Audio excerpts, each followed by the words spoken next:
let me begin by adding my personal thoughts and prayers to those of the Secretary of Defense at the loss of the folks on that helicopter. A reminder to us that those who serve put themselves at risk both in training and in combat. And we will work with the services to ensure those survivors, or I should say their family members, will be well cared for. And that was Joint Chiefs of Staff Chairman General Martin Dempsey on the developing news out of Northwest Florida. The military says 7 Marines and 4 soldiers who were on that helicopter that crashed during a training exercise are presumed dead. The 7 Marines are part of a Marine Corps Special Forces based at Camp Lejeune in North Carolina. The other 4 are from Louisiana National Air Force based in Hammond. Now, the groups were in the Panhandle to take part of training missions. The area where the helicopter crashed is owned by the U.S. military and has been since before World War II. A military spokesman says they have been in the area since Sunday, and they were scheduled to stay through this Sunday. They were doing what the military is calling insertion and extraction missions. Fox News is committed to bringing you team coverage on this developing tragic event. As you understand, there are several angles to be covered here, and we've got them all for you. Fox News reporter Hal Sherrick is here with me in Navarre, just near the crash site, and we have our Rudy Harper at the base in Hammond, Louisiana. Meteorologist Matt Barentine is at the Fox 10 studio looking at the weather conditions that very much could have played a role in what happened overnight. We're going to check in with all of them in just a minute, but first, as you imagine, there are still a lot of questions being asked and what happened with this early or overnight tragedy. I can tell you this morning we got an update from the PAO, that is Public Affairs Officer. He said that helicopter went down at around 8 o'clock and that they had crews searching the area. They were supposed to give us more information as to what happened, but they couldn't talk about the details of the helicopter because they said it is owned by the military and directed us to talk to the Army, I should say, and directed us to talk to the Army National Guard. He was very specific, however, in saying that they are considering this right now a rescue and search operation. They are keeping every hope alive that despite the fog that has rolled in, as you can see behind me is very thick, that they are keeping all hope alive that some positive information will come out of this. We had our reporter Steve Alexander here earlier gathering all of those details for you about what happened overnight and getting more information from what happened this morning. We'll try to get you that information in just a few minutes. But first, let's get back to what's going on right here where I am right now. And as I mentioned, our Hal Sherrick is just about across the street from me at the area where the search is underway right now. We've got multiple agencies joining this effort. Hal, both you and I were here when all of the briefings were going on, and it's not necessarily that they're looking for all sorts of assistance from the public, correct? That's right, Lenise. It's kind of yes and no. As you mentioned, multiple agencies involved in the search efforts, from local fire rescue, police, sheriff's department, of course, military personnel searching by the beachfront and by water, and briefly by air when there was a break in the fog. As you can see, it has settled back in and is very thick. Roads are open through here for the public. However, the waterways remain closed. An intercoastal waterway behind me in the Santa Rosa Sound here by the Navarre Beach Bridge that will be closed until further notice, I'm told. Now, officials have said that the public, if you happen to find debris along the beach, or if you actually witnessed anything around the time of the crash last night, they would like to hear from you. Now, as rescue boats moved in and out of dense fog banks this morning, a heavy smell of fuel filled the air. I could smell that here off the Santa Rosa Sound east of the Navarre Bridge. Along the shore, both citizens and search officials walked the beach, picking up any crash debris that washed ashore.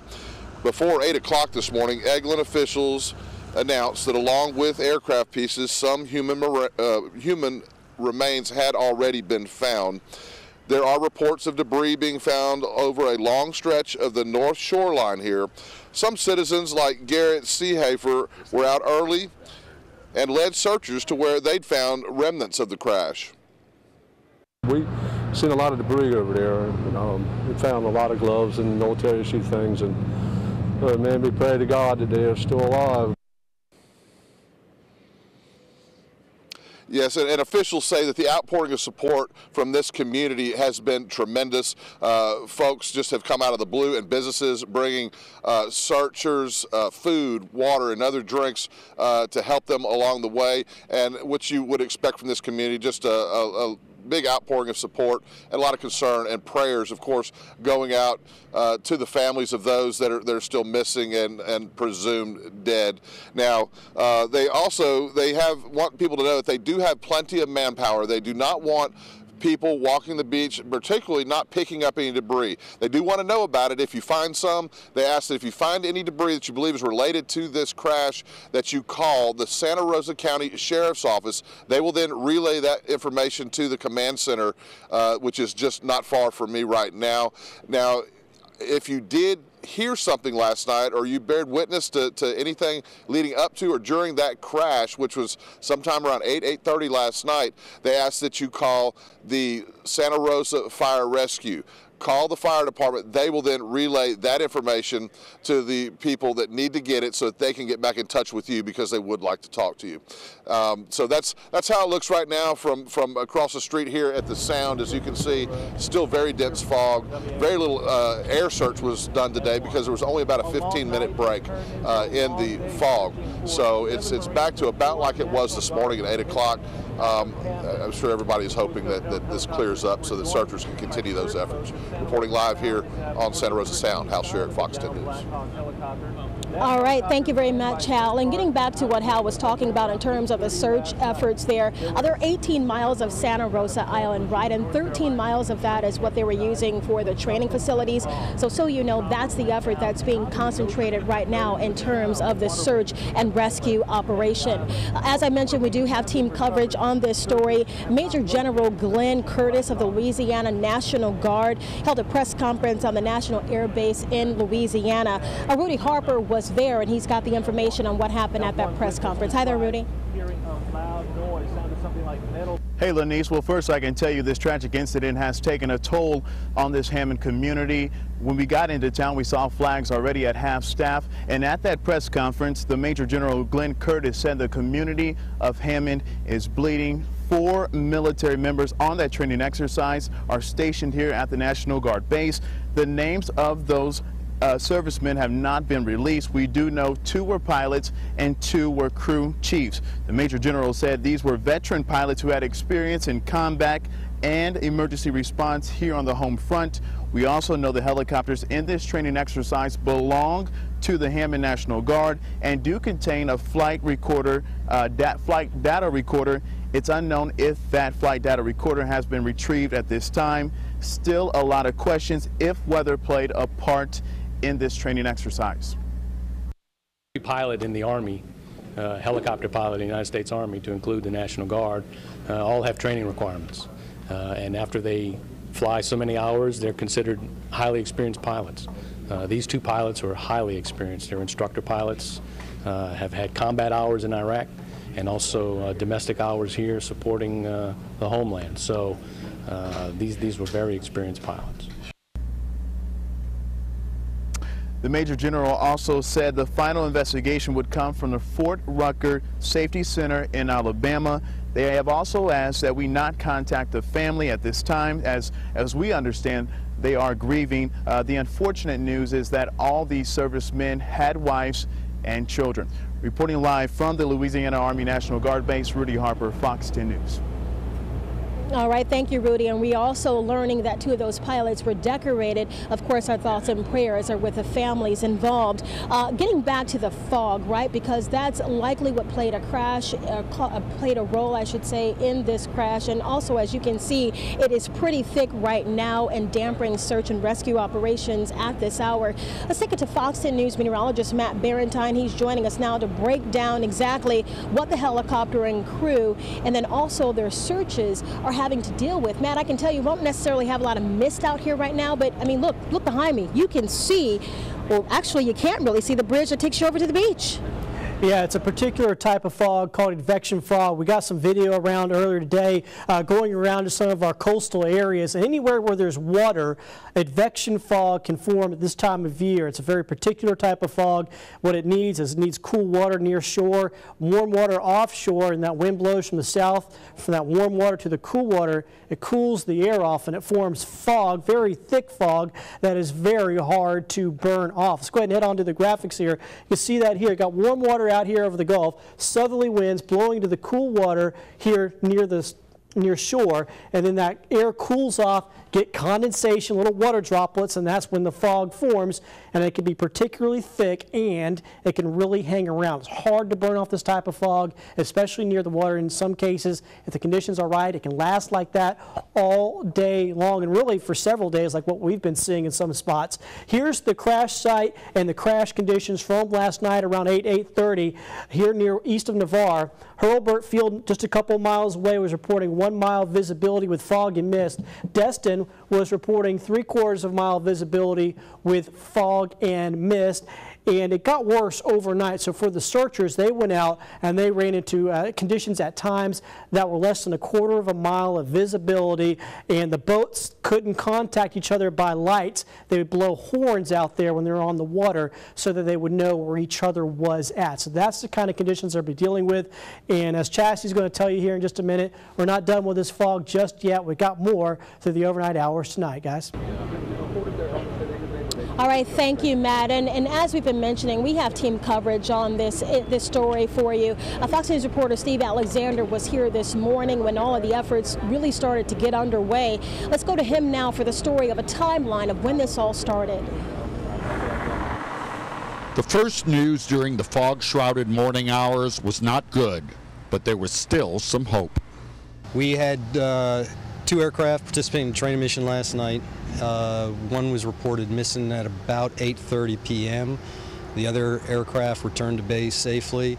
There are search and rescue operations going on right now in the Navarre Sound, and we have some casualties. Eglin Public Affairs spokesperson Mike Spates confirmed there were fatalities, but had no number. We have found some debris from the aircraft. The fog is obviously hampering the recovery efforts. But Spates maintained this was a search and rescue operation. There's always hope. There's always hope. As the fog lifted slightly, search crews of about 30 people took to Navarre Beach, closing a park area. They recovered a wheel believed to have come from the crashed helicopter, and the search continued throughout the day with boats, ATVs, and other units. We are. I don't have an exact count of how many, but the citizens are calling us, and I would suggest that if anyone finds anything, first and foremost is don't touch it. Anything related to this crash, just call the Santa Rosa County Sheriff's Office at 850-983-1190. But there were still questions as to why the accident happened and why the helicopter was flying in fog. Well, they train how they would fight, so they would train in this type of environment. Reporting from Navarre, Florida, Steve Alexander, Fox 10 News. All right, so let's get back to what we know right now. We know that this is considered a search and rescue operation. Okay, so 13 miles of Santa Rosa Island is being concentrated because that's the area where the training facilities occur. We also know that debris has been washed up, but again, this is still considered a search and rescue operation. Weather has played a significant role in terms of the search and rescue, but multiple agencies are involved in the effort. We're talking federal, state, and local. Several Coast Guard boats are in the water right now helping in this search. We're going to stay on the scene here and keep you updated, give you any new information as soon as we receive it. But at last check, we were in a holding pattern because really they say the fog is dampening efforts right now, so there's nothing else to report in terms of where the status of the search and rescue operation stands at this hour. We will be posting live updates for you on fox10tv.com, our website. You can also log on to our our website for stories that we have been posting for you since this morning when our coverage began. That's going to do it for me here live in Navarre, just near Eglin Air Force Base. For now, I want to toss it back to the studio where my co-anchor Bob Grip is going to tell you about the stories also making headlines today. Bob? All right, thank you, Louise. National leaders, including the president, are offering their condolences to those killed during today's crash. Secretary of Defense Ashton Carter made the statement, and the White House press secretary spoke on the president's behalf. Our thoughts and prayers are with them and their families as the search and rescue continues. The President reassured the commanders of the nation's deep appreciation for the many sacrifices that our men and women in uniform and their families make to protect and defend our country. The President also expressed confidence that there would be a detailed and thorough investigation into this incident and what caused it. And we'll have more reaction coming up on your most local news at 5. Florida after a military Black Hawk helicopter crashes during a training mission. All 11 service members on board are presumed dead. 7 of them are Marines. The others are National Guard members from Louisiana. Fox 10 News is bringing you live team coverage of the training tragedy. My co-anchor Lanice Lagan is live in Navarre. Reporter Hal Sherrick is on the Santa Rosa Sound where the helicopter crashed. And Rudy Harper is live in Hammond, Louisiana, where the 4 National Guard members presumed dead were based. We'll begin in Navarre with the latest on the investigation. Lanice? All right, hi there, Bob. Yes, we are live here in Navarre, Florida. Heavy fog at this hour. You know, just take a look behind me. You can see the bridge leading into the beach is blanketed with a thick layer of fog. It has actually improved since we've been out here early this afternoon, but still, you know, this gives you an idea of what search and rescue crews are having to deal with in terms of the search. Now, rolling in, we saw several boats in the water. We saw tape blocking access to the beach area where 13 of 18 miles is being looked at right now. We understand that the 13 miles is where training facilities normally takes place on the 18 miles of Santa Rosa Island. We got in here at around 1 o'clock this, or excuse me, 2 o'clock this afternoon, and around 3:45 we received a brief update. All they would tell us at that hour is that the aircraft went down sometime last night during a nighttime training mission at Eglin Air Force Base. 11 service members, Bob, as you mentioned, on board. But we're talking about a skilled crew here, a lot of experience serving in Iraq and helping with humanitarian missions after Hurricane Katrina and the BP oil spill in the Gulf of Mexico. What we weren't told is just how long the aircraft was in the air before it went down. A number of agencies, I can tell you, here on the scene helping in this search. We're talking federal, state, local, Coast Guard boats in the water right now. And they tell us in terms of these searches, even though many hours has passed, you always have to hold out hope, and that's why they are calling this a search and rescue operation. As you know, the fog has been hampering those operations throughout the morning and day, and as you can see right now, the fog is continuing to roll in. We are going to continue search and rescue through the evening. We've got Coast Guard boats that are still out in Santa Rosa Sound. There's always hope and optimism. We're still in search and rescue mode. And that was the public affairs officer speaking there, Michael Spate. As you just heard, you know, this is a search and rescue operation. They are holding out hope. And as the search efforts continue throughout the night, we hope to learn more information. The Accident Investigation Board, we understand, will be drawing out a picture of exactly what happened. When we'll get that information remains to be seen. But of course, when it happens, we'll pass it on.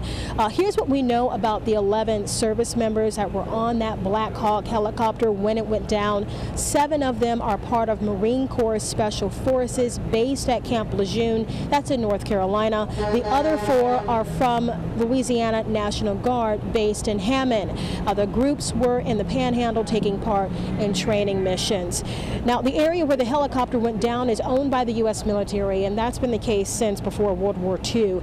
A military spokesman says they have been in the area since Sunday. They were scheduled to stay through this Sunday. They were doing what the military calls insertion and extraction missions. So let's go ahead now and take a closer look at the area where the helicopter went down.